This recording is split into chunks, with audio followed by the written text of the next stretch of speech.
Negara mana di dunia ini yang sudah berhasil melakukan vaksinasi untuk rakyatnya secara total? Apakah betul Cina sudah melakukan itu? Apakah betul Cina berhasil misalnya memutus mata rantai penyebaran virus ini karena vaksin? Termasuk Rusia. Rusia kan mengklaim kalau mereka sudah vaksin warganya. Apakah betul? Jangan-jangan vaksinnya vaksin politik, Bang Karni. Apa yang dimaksud dengan vaksin politik adalah untuk menunjukkan kalau negara saya kuat, ya kita mengatakan kalau kita sudah vaksin. Bahwa kami sudah bisa menemukan vaksinasi ini begitu.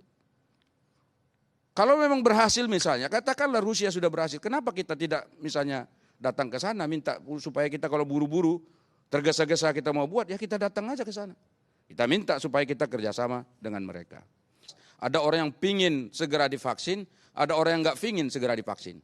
Saya Bang Karni hari ini baru nyampe nih dari dapil saya. Keliling saya selama 7 hari 7 malam di sana ketemu dengan teman-teman, keliling.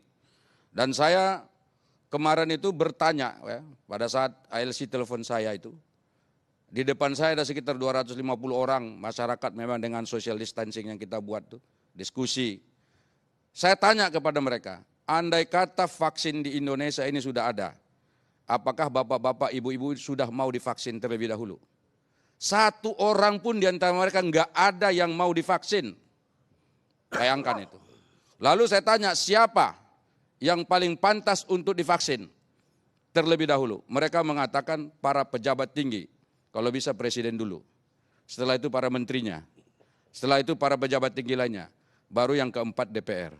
Jangan sampai persoalan vaksinasi dan COVID ini jadi ajang bisnis. Kita kerjasama dengan Sinovac itu basisnya mestinya bukan basis bisnis, bukan B2B, tapi basisnya harus humanity, harus berdasarkan kemanusiaan. Ini kan persoalannya betul nggak ini bahwa kita ini betul-betul kemanusiaan? Saya kira tidak. Ini bisnis. Kalau masyarakat tidak mau, maka mereka didenda 5 juta. Apa yang harus dilakukan terkait dengan mereka? Apakah harus diberi hukuman? Indonesia ini lama-lama ada apa-apa dihukum, ada apa-apa dihukum. Apakah harus seperti itu?